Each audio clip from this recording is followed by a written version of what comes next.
ونعوذ بالله تعالى من شرور أنفسنا ومن سيئات أعمالنا. من يهديه الله فلا مضل له ومن يضلل فلا هادي له. وأشهد أن لا إله إلا الله وحده لا شريك له، وأشهد أن محمدًا عبده ورسوله. يا أيها الذين آمنوا اتقوا الله حق تقاته ولا تموتن إلا وأنتم مسلمون. يا أيها الناس اتقوا ربكم الذي خلقكم من نفس واحدة وخلق منها زوجها وبث منهما رجالا كثيرا ونساء، واتقوا الله الذي تساءلون به والأرحام إن الله كان عليكم رقيبا. يا أيها الذين آمنوا اتقوا الله وقولوا قولا سديدا يصلح لكم أعمالكم ويغفر لكم ذنوبكم، ومن يطع الله ورسوله فقد فاز فوزا عظيما. أما بعد، فإن أصدق الحديث كتاب الله، وأحسن الهدي هدي محمد صلى الله عليه وعلى آله. إنسان فاجر قرآن خوێنێتەوە بۆ ئەوەی پارەی لێ بخوات، بۆ پارە قورآن بخوێنێتەوە. جا پێشەوەی بچینە ئەو باسە و خوتبەکەمان و باسەکەمان باسی تەعزیەیە، التەعزیە. چونکە هەموو کەس لە ئێمە خوای پەروەردگار لەسەرمانی نووسیوە لەسەر هەموو بنیادەمێک کە فەرموویەتی كل نفس ذائقة الموت، کە خدا فەرموویەتی قل إن الموت الذي تفرون منه فإنه ملاقيكم. خوای تعالى فرميت أينما تكونوا يدرككم الموت ولو كنتم في بروج مشيدة. هەموو کەس لە ئێمە ئەبێ بمرێ و ئەو مردنە بچێشێت. وجبريل سلامي خوای لەسەر بێت بە پێغەمبەرە فەرمێ صلى الله عليه وسلم يا محمد عش ما شئت فإنك ميت وأحبب من شئت فإنك مفارقه واعمل ما شئت فإنك مجزي به. کردەوە بکە بژێ بۆ خۆتەی محەممەد، بەڵام تۆ هەرە بێ بمری. خوا ئەفەرمێت إنك ميت وإنهم ميتون. تۆ ئەبێ بمریت و ئەوانەی دوای تۆش و پێشی تۆش هەرە بێ بمرن. ئەو مردنە لەسەرمانە و ئەبێ بیکێشین. خدا آخر خێرمان بکا یا ڕەبی. بەڵام لە دوای مردنمان ئەحکامی تەعزیە دێتە پێشەوە. لە دوای دەفنی مردوو بە شێوەیەکی جوان و سنەت تەعزیە دێتە پێشەوە. تەعزیەش ئەبێ مسلمان ئەوەی لە پێش تاو بێ کە پێغەمبەر صلى الله عليه وسلم ئەفەرمێت عجبا لأمر المؤمن. من سرم سڕەمێنێت لە ئیش و کار و هەرس و کەوتی ئیماندار. بۆچی ئەی پێغەمبەر صلى الله عليه وسلم سرت سڕەمێنێ؟ لەبەرەوەی ئەفەرمێت إن أصابته ضراء صبر فكان خير له وإن أصابه سراء شكر فكان خير له وليس ذلك إلا للمؤمن. توشي مصيبة ديت صبر قري لسري أزرفاداشي لسر هيا. توشي خوشي ديت شكري خواعك أزرفاداشي لسر هيا. كإبراهيم كري وفاتي كر أو بشارها تخواره پیغمبر صلى الله عليه وسلم بس كر بقريان وتیانەی پێغەمبەری خوا ئەوە تۆشە گریەی تۆ و توتە مەگرێن. تۆ نەهید کردووە لەوەی کە بگرین. فەرمووی نەخێر، من ئەم گریانە ناڵێم، من گریانێکەڵێم عن صوتين أحمقين فاجرين. من نهي لدو صوتكم كأحمق وفاجرة. صوت عند مصيبة تشي مصيبة بيت گرمەی سینگی تێ، گرمەی ناوچەوانی دێ، گرمەی سەری دێ، سەر خۆی ئەڕنێ، دەمچاو خۆی ئەڕنێ، ئای چۆن پیاوێ بووی، ئای چۆن وەها بووی، چۆن وەسفی کەسێ بکەی مەلایکە دێت ئەداتە سەر سینگی ئەو مردووەیە، ئەڵێ تۆ ئاوها بووی، تۆ ئاوها بووی، ئاوا عەزیێتە خوا. ئەمە سەوت عند مصیبە. بەڵام بۆ ئیماندار چییە؟ سەبر كان خيرا له. وصوت رنة الشيطان عند فرح توشي خۆشیە بێت، ژن بۆ کوڕەکەی دێنێت، کوڕەکەی لە سوجن بەرە بێت، تووشی خۆشیەکە بێت دۆڵ و زۆر نادێنێ، فرقە دێنێ، گۆرانی و مۆسیقا لێدە، ئەو دەنگە ئەحمەقە و فاجرە. ئەمجا تعزیە براکان للغدا يعني الصبر الحسن. التعزية يعني الصبر الحسن، آرام بقري، دان بقري، تخوتا، تحملت هدي، تحملك جوان. وشرعا أفرمت تسلية المصاب وحثه على الصبر والرضا بالقدر. كسيتشي مصيبتها يكي ترديت تسلية أكا واعتدلي أداتوا أمر رقاي همومانا صبرت هدي إن شاء الله أجر قاداش فد للاي خوايا دلي بديتوا نكباري قرز بكي استاكتين سبيل. أما تعزية وتعزية للشرع دابرا كان السنة كألم تعزية نكم تعزية أمروك مسلمانان خريجين. تعزية للشرع دا السنة وتمان تعزية يعني دلدانة و أمري فيبكي كصبر بقريه كتحملي هديه كأجر فاداش لا إخوة برزاء أو هايا شو كأفرتك من دالك هبو إثر من دالنا أبو من دالك كاتي مر زورة قريه تحملي نبو هتا وكو پیغمبر عليه الصلاة والسلام شو لاي فرمي بونا أقري صبر بقرا تحملت هديه هر کسی من دالك بمري لفيش خويا والصبر لسري بقريه إلا بو بهشتي أبا. فرمووی ئەی پێغەمبەری خوا من ئیتر مناڵم نادێ وجاخم چۆرە. فەرمووی وجاخ چۆر ئەو کەسەیە کە مناڵی نامرێ، وجاخ چۆر ئەو کەسە نییە کە مناڵی نییە، ئەوە مناڵی نامرێ لە پێش خۆیەوە ناڕوا، ئەوە وجاخی چۆرە، ئەوە بەبێ ئەجرە لە قیامەتە. سەبری کرد. ئەبێ سەبر بگرین لە کاتی مصیبەتە و لە کاتی خۆشیدا شکری خوا بکەین، نەک معسیەتی خوای تەعالا بکەین. إمام النسائي حديثك من بو أجرته كصحيحة عن قرة المزني أو صحابة بالرزا أفرميت كان النبي الله صلى الله عليه وسلم إذا جلس يجلس إليه نفر من أصحابه كافدا بنشتا يا پیغمبر صلى الله عليه وسلم صحابة دوريان أدا دا أنشتنا قويا وفيهم رجل له ابن صغير يأتيه من خلف ظهري. بلام لناو صحابة كان صحابي كتابو من دالك هبو زور خوشي قرق دائما هاد بو قسم مجلسك أوش فيقعده بين يديه أوش يهاود بردم خوي دائما لناو مجلسك دا حتى وقل روجي كان في غمبر صلى الله عليه وسلم كيف فرمو تحبه خوشي قرق أو من دالا فرمووی ئەی پێغەمبەری خوا ئەحەبەک الله کەما ئەحەبو. ئەی پێغەمبەری خوا من چەنێ ئەو مناڵەم خۆشگەرەکە خوا ئەوەنە خۆشتی گەرەک بێت. سەی خۆشەویستی ئەم سەحابە بۆ ئەو منداڵە خوا خۆشتی گەرەک بێت وەکو چۆن من ئەم منداڵەی خۆم خۆشگەرەکە هەنێ دایکە لێ ڕۆڵە من چەنە لێت ڕازیم خوا ئەوەنە لێت ڕازی بێ، نەخوا زیاتر لێ ڕازی بێ باش. ئەی پێغەمبەری خوا من چەنێ ئەم منداڵی خۆم خۆشگەرەکە خوا ئەوەنە تۆی خۆشگەرەک بێ بەستە. هەتا وەکو ڕۆژێکیان فەهەلەک منداڵەکە مرد. کە منداڵەکە مرد پێغەمبەر صلی الله عليه وسلم پرسیاری کرد کوا فڵانە کەس وتیان ئەی پێغەمبەری خوا وەڵا نایە بۆ مەجلیسەکە چاوی بەرایی نایە منداڵەکەی وەفاتی کرد نەما. ڕۆژێکیان بینی پێغەمبەر صلی الله عليه وسلم فعزاه عليه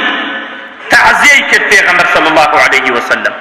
ئیساکە باسی لەفزی تعزیەش ئەکەین یعنی چۆن پێغەمبەر صلی الله عليه وسلم تعزیەی کرد. ئەمجا فەرمووی دوو ڕێگە ئەخەمە بەردەمت یەکەمیان ئەن تمەتع به عمرك ئەوەیە یا لەگەڵ ژیانتە هەتا وەکو ماوی ئەو منداڵم لەگەڵتا بوایە حەستە کرد يا ولا تأتي غدا إلى باب من أبواب الجنة إلا وجدته قد سبقك إليه يفتحه لك ڕێگای دووەم ئەوەیە کە کاتێ مردی لە قیامەت بڕی بۆ بەرامبەر کام قاتی لە بەهەشت منداڵەکەت لە پێشتەوە تا قاتەکەت بۆ کاتەوە فەرمووی پێغەمبەری خوا ئەوەی دووەمم گەرەکە فەرمووی فەذاليکە لەکە ئەوە بۆ تۆ منداڵەکەت لە قیامەت نایە بۆی چۆ بڕۆی ئیلا لە پێشتەوە قاتی بەهەشتت بۆ کاتەوە فقال رجل من الأنصار يا رسول الله أله خاصة أما بتايبة بأوى فرموي بل لكلكم فرمووی نەخێر ئەوە بۆ هەموو ئومەتەکەمە ئەگەر کەسێکی لێ بمرێت سەبر لەسەری بگرێت ئیلا بەهەشت جێگایەت شاهد لەم فەرمودەیە ئەوەیە فعزاه عليه پێغەمبەر صلى الله عليه وسلم تعزیەی کرد سنەتە وفەضڵشی زۆرە تعزیە ئەمەش فەزلەکەیەتی کە پێغەمبەر عليه الصلاة والسلام ئەفەرمێت ئەمەش لە ئیبن ماجە هاتووە لأحكام الجنائز شيخي الباني رحمتي خوي لبهاته صحيحة أفرميت من عز أخاه المؤمن في مصيبة هركس برايك إيمان داري خوي تعزي بكات كات تشي مصيبتك أبيت أم تعزي بكات تعزي بكات نكمل يراني بكات تعزي بكات أما أجل فاداشتكيتي كاك كساه الله حلة خضراء خواهي پروردگار لروجي قيامته عبايكي سو زكاة شان أم إيمان دارا بو لبروي تعزي برايكي كردوكا كسكي لي مردوها يحضر بها يوم القيامة يحضر بها يوم القيامة قيل يا رسول الله وما يحضر أي پیغمبر إخوة يعني كي يحضر بها فرموي يغبط يعني لروج قيامتها حسوديتي أبريا سبحان صيف الله نكسش عبايك على جوانيا عبايك سوزي جوان حسوديتي أبريا لقيامتها أو أجل فعداش يو كساني كوات تعزي برايك مسلمان يكات ولا روايتك تردى أفرميت من عزى أخاه المؤمن في مصيبة كساه الله من حلل الكرامة يوم القيامة جلو برجي الرياض تايبة كريت بري جلو برجي بريزة كريت بري لروج قيامتها ديارة أما تشيء أما فلانا كسا تعزي فلانا كسي كدوه وتعزيش بمشي وانية وبهت شويكي تربية مخالفي شرع نبي درسته عربي نازاني بخرني توا لمزقود بيني كسيكي مسلمان أهلي جماعة دايكي مردوه باوكي مردوه منالي مردوه لقال السلام عليكم خوا سبوري دلت بدا أمر رقاي همومانا خوا أجرد بدا توا ما دام عربي نازاني أقصى خوشانا دلي بدر وتوزي وأجر عربي أزاني أنفر مدانة هاتوا كتيغمبر صلى الله عليه وسلم كأسامي كري زيد أفرميت خبري عن نابو بيغمبر صلى الله عليه وسلم كمن ذلك يكي لك سكان تي بيغمبري خواوا جاندا سكد نادويتي بشون تابي بولاي بيغمبر صلى الله عليه وسلم ديار مشغول بولو كعت فرمي بسنا والسلام إليك كانوا كيبلت إن لله ما أخذ وما أعطى خواي پروردگار هين خويتي أي باتوا أي دات يما همو من هدي خواي همو من هديي خواي بخششي خواي قورين مين خواي قورين هج كاتي أمان باتوا أمان باتوا قرزارين يما موقتين اگر كسي قرزيكي لا دبيت ناتواني بلي ولا نايدمو اما همو من قرزارين بخواي پروردگار اما موقتين اما ملكي خواي إنا لله وإنا إليه راجعون فالموي تيبله إن لله ما أخذ وما أعطى وكل شيء عنده إلى أجل مسمى وهمشتر لنا إخوائي پروردگار بروجي كي دياري كراوة بساعاتي كي دياري كراوة بدقائق كي دياري كراوة وكم من صحيح مات من غير علة شما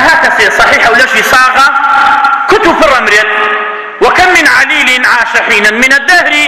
وتنها كسيد بطانزة صالة بانجيقاك نامري هاي أجل مسمى فلتصبر ولتحتسب با صبر بقريت وداوای ئەجر و پاداش لە خوای پەروەردگار بکات لەسەر ئەو موسیبەتە. کاتێ ڕۆیشتنەوە بۆ لای کچەکەی پێیان وت سوێنی خوار دەبێ باوکم بێت. پێغەمبەر صلی الله عليه وسلم چوو بۆ ماڵیان منداڵەکەیان دا بەدەستێەوە کە منداڵەکەیان دا بەدەستێەوە وەکو مەشکە ئەهات و ئەڕۆی منداڵەکە گیانی ئەدا. ئەفەرمێت ففاضت عينا رسول الله صلى الله عليه وسلم ئاو بە چاوەکانی هاتە خوارەوە. پێغەمبەر صلی الله عليه وسلم دەست کرد بە گریان و سعدی کوڕی معاذ پێی فەرموو ئەی پێغەمبەری خوا ما هذا وقد نهيت عن البكاء أي پیغمبری خوا تو نهيت كردو لقريان تو بو قريي فرموي إنما هذه رحمة يضعها الله في قلوب من يشاء من عباده أم عسرانك تتخوارو أو الرحمتك وبزيك خواي پروردگار خات الضل عبدكاني أقر ويسي لشي بيت وإنما يرحم الله من عباده الرحماء خواي پروردگار رحم لو كسانعك كبالرحمن ارحموا من في الأرض يرحمكم من في السماء ولا سر زويدا الرحم بيكتري بكن الرحم هدي السلطان أو إلى آسمان الرحم تأنتيك أخوي پروردگار أمجا فرموي أما وشيء تعزي إن لله ما أعطى وله ما أخذ وكل شيء عنده إلى أجل مسمى فلتصبر ولتحتسب أعظم الله أجركم وأحسن عزاءكم وغفر الله لميتكم دودو على الخير بوبكا بتلفون بو تلفوني بوبكا نبو لمزقوت نبو لشوني كتردا نبو بشو معركي بينزقا دلي بدروا أبو شيوانا تعزيل الشرع داهاتوا وحكمتكيشي أويا كسي كدري أمري بو أيتو أجرو فاداش برزو بيلي لاي فاي پروردگار صبر بقريد سري أبو شيوانا وأفرمت ولا تحد التعزية ب3 أيام لا يتجاوزها بل متى رأى الفائدة في التعزية أتى بها شرط نية إلا بريسير روش لا عزاء بعد 3 أو أصل نية لدواي شي روشك نادي كس عزاء بكا وصرخوشي لبكنا پیغمبر صلى الله عليه وسلم لدواي شي روشك شو بو ماري أمك أو كان تعزياني كدو ضلياني داوته بوشي داواكين خواهي قورو مهربان كلا قناها كان من خوش بيت خواهي قورو مهربان آخر خير من بكاو لكاتي مصيبتا صبر من في ببخشي وعافية من في ببخشي أقول ما سمعتم وأستغفر الله العظيم لي ولكم. الحمد لله رب العالمين له الحمد الحسن والثناء الجميل وأشهد أن لا إله إلا الله وحده لا شريك له يقول الحق وهو يهدي السبيل وأشهد أن محمدا عبده ورسوله صلى الله عليه وعلى آله وصحبه أجمعين. أما بعد الجلوس للتعزية دانشن بو تعزية أو تعزية كأمر مسلمانان لسريتان بابزان زانايان شيان فرموه وبو أوي بريستانش أن تقولوا يوم القيامة إنا كنا عن هذا غافلين وبو أوي لقيامتها نلن بخواكاك إمنا ما زانيوا إما هربيني معنا ما مصاوت زبو عمامولة فيش خلقك وأسيو لا بوشي وينيا كهر خلق بلي أرولا ما مصافلانا كسات بو أوي إيوش لقيامتها نلن ولا بآقابو من أما الشرعي خواي پروردگارا بوي لقيامت حجتان نميني عذرتان نميني للا إخوة ولا زور شكا عذرتان نما ولا لا إخوة شكا أوي صريح وصحيح نديت والله ألم شنو باسناتي والله أوي التي غنبر ونها تبيت صلى الله عليه وسلم ولقول صحابة ونها تبيت ألم شنو باسناتي خرافة خو أحاديث موضوع ضعيف باس ناكريت بويا نصيحة لله أما تعزية بمشوية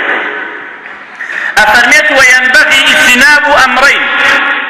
وإن تتابع الناس عليهما لكاتي تعزية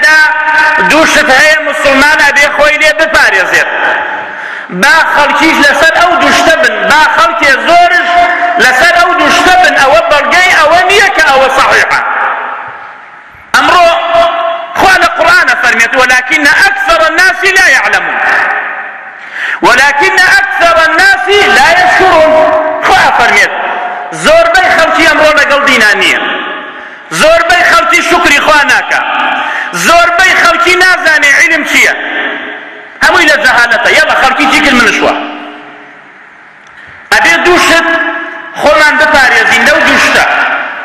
یەکەم الاجتماع للتعزية في مكان خاص كالدار أو المقبرة أو المسجد.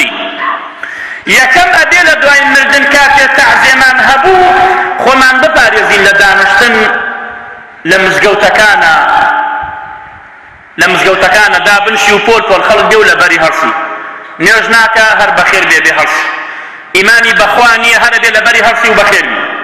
کابرا ڕۆژە تایوەرە جوێ نەداتە پێغەمبەر صلی الله علیه وسلم، جوێ نەداتە سەحابەت و هەرە بێ لەبەری هەڵسی. ئەوە کەی دین وایە؟ دین وان نییە. و دوو ئینسانی فاجیر دابنەی قورئانت بۆ بخوێنێ بە پارە، پارەکەی حرامە، تۆش پارەکەی ئەدەیتێ تووشی حرام بوویتە و لە قیامەت مەسئولی بەرامبەر ئەو پارەیە. کاکە خەڵک حیا مەبە، خەڵک باس مەکە. ئەخە خەڵک باسەکە ئەوە لە قورئانەکەی خواوە دووری. ئەخوای تەعالی لە سوورەتی ئەلمائیدەدا ئەفەرمێت: يا أيها الذين آمنوا من يرتد منكم عن دينه فسوف يأتي الله بقوم يحبهم ويحبونه ويجاهدون في سبيل الله أذلة على المؤمنين أعزة على الكافرين يجاهدون في سبيل الله ولا يخافون لومة لائم ذلك فضل الله يؤتيه من يشاء. أو فضل خواي پروردگارا تول اللومي لو مكاران نترسي، أو فضل خوايا والله واسع عليم.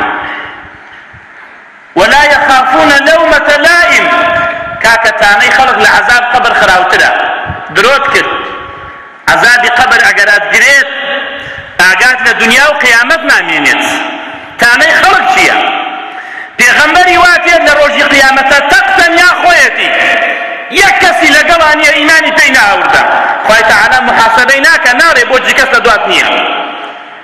پێغەمبەران و پیاوچاکان لە لۆمەی خەڵکی نەترساون.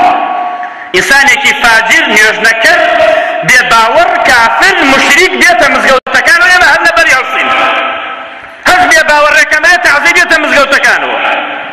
خواشە فەرمێت وأن المساجد لله فلا تدعو مع الله أحدا. مزگەوتەکان هین خۆیە بۆ نوێژ و تاعەت کراوە، بۆ ئەوە نەکراوە تۆ جغارەی تیا بخۆیت و فاجرێتی تیا بکەیت. ئەوە هەمووتان چاکەی زانن. وەخوای پەروەردگارە فەرمێت ئەوانەی ئیمانداری تەواون کە لە لۆمەی لۆمەکاران ناترسن. لەسەر قەبر یا لە ماڵدا بنشی و دەی کاکە بە پیکاپ برنجی بۆ بێ و حیوانی بۆ بێ و سەری ببڕە و ئەمجار شەو بلا دکتۆر دانن و دەی کاکە خەڵک دێ چییە کاکە؟ وەڵا کاکە بۆ ئەوەی دڵی سەغڵەت نەبێ. کاکە با دڵی سەغڵەت بێ، با بزانێ کەسێکی لێ مردو. خۆ ئێمە حیوان نیمان کەسێک بمرێ بەشکەکەی بمرێ و بڕا بۆ شاقێ و تەواو. بەڵێ کەست لەسەر مردووە غەسپە لەسەرە سەبر بگری. با خەڵک نێ بە دەوتا ئەی تۆ چۆن ئەجر و پاداشوەت بگری بە ناوەی ئەوە وەلا خەڵک دێ کاکە بۆی دڵی سەغڵەت نەبێ. کاکە با دڵی سەغڵەت بێ. ئەی ئەجر و پاداش لەسەر چی وەربگرێ؟ إخوة فرمت الذين إذا أصابتهم مصيبة قالوا إنا لله وإنا إليه راجعون. إنا لله وإنا إليه راجعون. خواهي پروردگار بوا فرمت، خواهي پروردگار بوا أمر ما فيك أن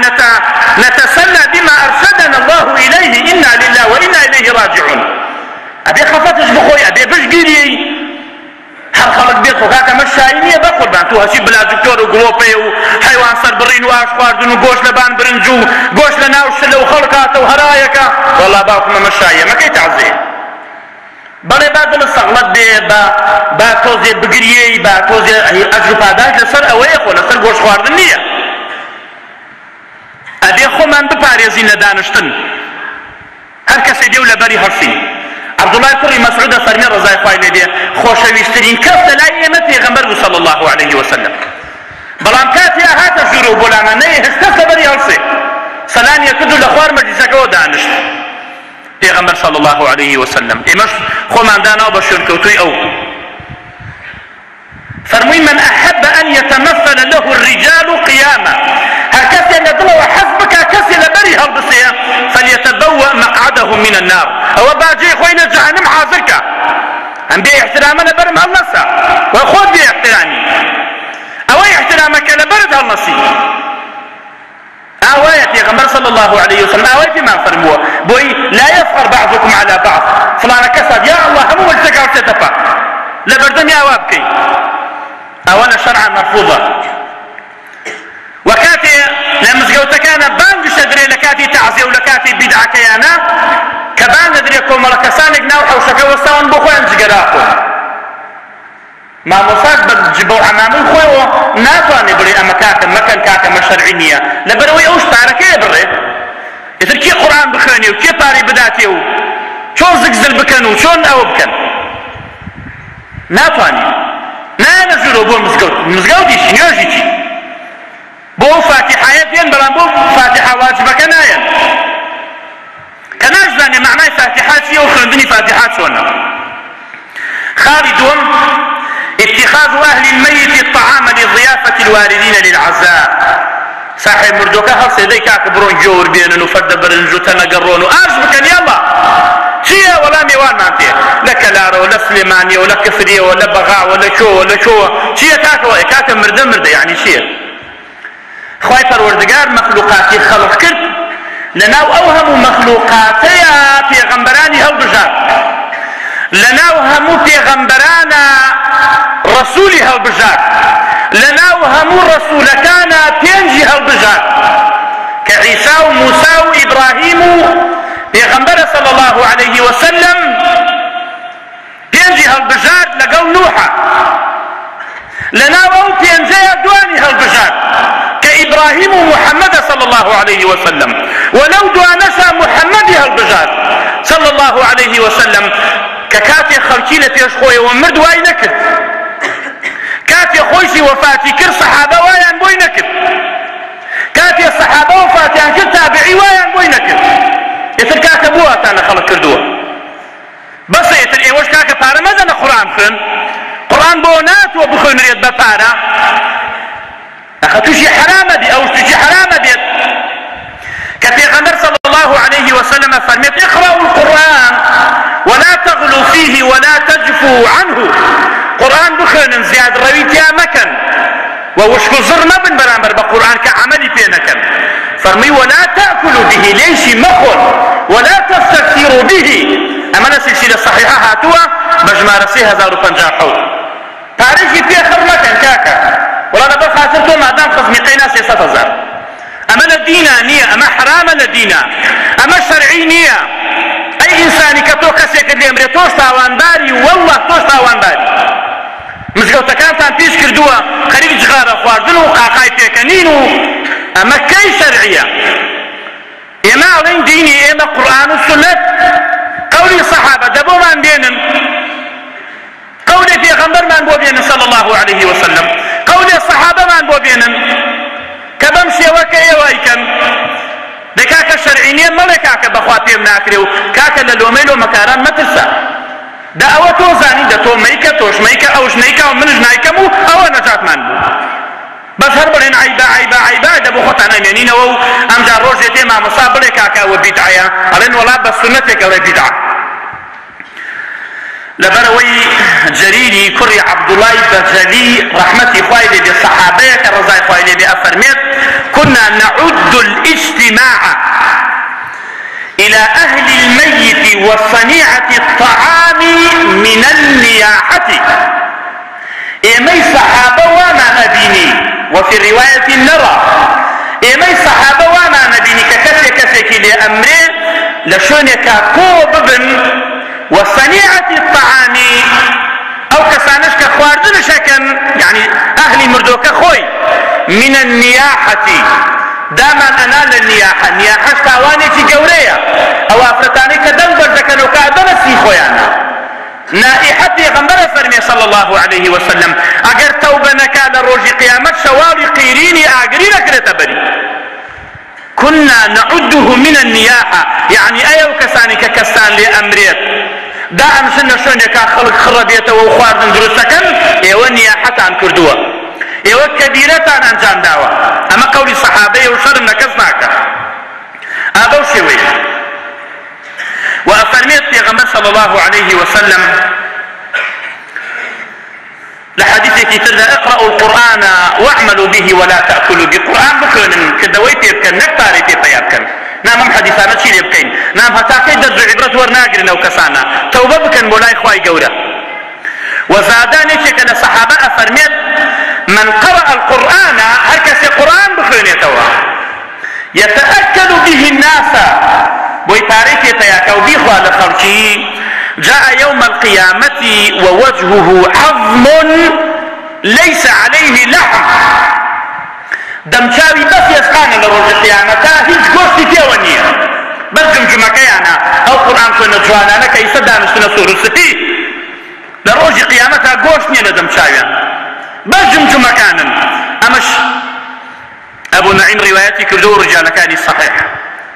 وخواي پروردگار سورة البقرة دا فرميت وآمنوا بما أنزلت مصدقا لما معكم ولا تكونوا أول كافر به ولا تشتروا بآياتي ثمنا قليلا وإياي فاتقون أما كاتي ما مصايتي بالرز بخلشي أود بمشي وي منك تعزي بمشي وي قرآن كردن بطارة درسنية روجي كان كابراي هاك بولاي قليلي كرت وتي فلانة كس تعزي من هبو فلانة كس قرآني بو من خندوه أو أنا باريلي من صندوه علي مش روجي كان فاجرة كان بيني وتنبو وانا بارا دمال فلانة كس سنوه وتي لبروي السنة بارا زور بسني وتنبو وتي خواء فرميت ولا تشتروا بآيات الله ثمنا قليلا آيات كان خواء بهرزان مفروشن بقران بفروشن تعريباش بسنن تفسيري آيات كانش هاكن بكيفي خويا خواء فرميت بلقكاني منه آياتكاني منه قرآنكي من بكم نرخ مفروشن بشتكي دنياي أولا فتنة كذب يمسي الرجل مؤمنا ويصبح كافرا يصبح مؤمنا ويمسي كافرا بو يبيع دينه بعرض من الدنيا دينكي خوي أفروشي ببارا بو دنيا حرام بو حلالك حلال بو حرامك كفر بو كاتا توحيد سنة بو كاتا بدعة بس ببارا بس باري حبي بس بارا تعس عبد الدرهم والدينار بوشي لبروي تاقدي شكاري النية ناتوان نيش بكم مالو من داركيان لملوا برسيانة بي ناتوان مجبورون بو حرام وكاتي مع مصايك إيشكات خليكي كسابتا لمنا ولو لا تعليق وشيمن بلي پیغمبر صلى الله عليه وسلم إيشي كردوه صحابة إيشان كردوه أي خينا سر ما نويش حلال أبو شوية أبي خمان بطارد لو دوشتا وإمام النووي لمجموعة أفرمت وأما الجلوس للتعزية فنص الشافعي رحمه الله والمصنف يعني إمام الشيرازي وسائر الأصحاب وهم أصحاب الشافعي رحمة إخوان إمام الشافعي بيت على كراهيته وتي أنا أمشتي في حرام مكروه سواء بمكروه بحرام أو غير مكروه قالوا بل ينبغي أن ينصرفوا في حوائجهم فمن صادفهم عزاهم هل كسب شيء ولا شكاري خوي وكاك أمري تو شمري بياني تو شمري باوت شمري برات شمري خود شمري لا الصحابة مردن شتوانا ولا إما كسب أمري جاران ندرس كسب أمر يترهتا يكسر تعذيبه أمامه برجيني قاين دي لهج ديك وتر هاتم دكس بسواري جودري جوا أبي جودري دكسش ترجو بكدا خوين سيري بخوار نيجا بروش معايا شي كاك الفاتحة نيجي زاني فاتحة بخون بوشوية أما الدينية وأقرأ لنا عادة على سي دينا أما نابي بكريت بركوس پیغمبر صلى الله عليه وسلم آوها تعزي كردوه سرداني خلشي كردوه وإمام ابن همام لشرح حداية فرمي هذه هي بدعة قبيحة ما بدعية زور قبيحة وإنما السنة أن يصنع أقرباء الميت وجيرانه لأهل الميت طعاما يشبعهم وإمام الشافعي رحمة الله عليه فرميت واجبل صدر أو سيو كسيك نمريت أو سيكاني خصمك سكاركاني هرسن بخواردني شو روجيكي أو معركة تجي مصيبتاتون خلشي خواردنا بوبكا كاكا نك مالك خويا ورسي خواردن بكا أو السنة كلا مواكا شكا أوان مشغول بون كسي كان يمردو توشي مصيبت هاتون. وإمام الشافعي فرميت فإن ذلك سنة وذكر كريم وهو من فعل أهل الخير قبلنا وبعدنا. أما السنة يكي شاكا أما باس كدن يكي شاكا أما بياو شاكاني فيش موضوعي أما يان كردوه أما أكن كثيب كان كسي كي مرد هاوسيتا خصم تكاكا هرسا نام خواردن يان بوبكا بو أوان نەکبۆتی کە داگردن خەڵکی بێت لەم ناو لەولاوە بمێنەوە نیمەڕۆ و ئێوارە و بەیانی و کاکە دەبڕۆ بۆ چۆ هاتوویت ئەمە ئیسرافە وەکو حەج و عومرەی لێ هاتەوە کەسێک بۆ حەج یا بۆ عومرە کە مەناسکی حەج و عومرەی تەواو کرد ئەمجا کە فکر بکاتەوە چی بۆ مامەم بەرم ئەی چی بۆ خاڵم بەرم ئەی چی بۆ مناڵەکەم بەرم ئەی بۆ هاوسێکەم ئەی زمانی بۆ شێ بەرم ئەی جزداشە بۆ شێ بەرم کاکە واز لەمانە دێن کەسێک ئەچێ بۆ خۆی عیبادەتی خوا کاتێتەوە ئەچی بۆ لای بچوو بەلای قومی ئاو زەمزەم بخەوتەوە ناچی بۆ لای مەچوو بۆ لای تر ئەمە ئەوەی نابێت وەڵا ئەوەی داوە پێ ئەمە ئەوەی نەداوە پێم وتر تووشی کەعابە ئەبی لە مەکە و مەدینە بەڕاستی لە دوای مەناسکی حەج و عومرە نازانی چی بکەیت دوو فەردە شت تێنی دۆر تا بەشتر ئەمە تەعزیەکەش وای لێتەوە کەسێکی ئەمرێ لێ فڵانەکە زۆرە گریا وتیان بۆ نەگوت وەڵا بۆ ئەو ناگریم بۆ نەمە و دواگریم تە نازان چی بکەم کاکە خێمەی ژن لە کۆ دابنای هین پیا لە کۆ دابنین ئەی لە ماڵ چێ نان بخۆنێ تۆ بەمە ئەمرت پێ نەکراوە لە ماڵەکەی خۆ دانشە هەر کەسێ هات بۆ ماڵەکە تەعزیەتی کرد سەر چاو بەخێر بێ دانش وەڵا ڕێ نابێتەوە کاکە ڕێ نابێتەوە خۆ تۆ واجب نییە لەسەر لا بڕۆی خێمەیەک هەڵدێ و عالم چییە وەڵا فڵانە کەس مردووە هەر کەسێ هات زانی قەڵەباڵغا وەکی تر هەڵەسێ تەواو تۆ وا بکە ئەوا بکە با سووک بێ لەسەرمان وەڵڵاهی خوای گەورە بیفەرموایە سێ ڕۆژ بۆسن لە تەعزیە قەسەم بەخوا نەتانە کرد پێ تاقەتەیە کاکە خاشمان ژانەکە و نازان چی چووکە خوا وای نەفەرمووە هەوڵە دینە بکەین زدی دینەکە زدی سنەت ئێتر ئەمە شتێکە بۆ خوای پەروەردگار یعنی بۆی هەموو کەس ئاگادار بێت تۆزە غیرەتی هەبێ تۆزە ئیمانی هەبێ تۆزێ عزەتی هەبێ تۆزێ مووقیفی هەبێ ئیماندار مووقیفی هەبێ کەسێکت لێ ئەمرێ ئیجاب ناکەونە خەڵک بێت لێت بکاتە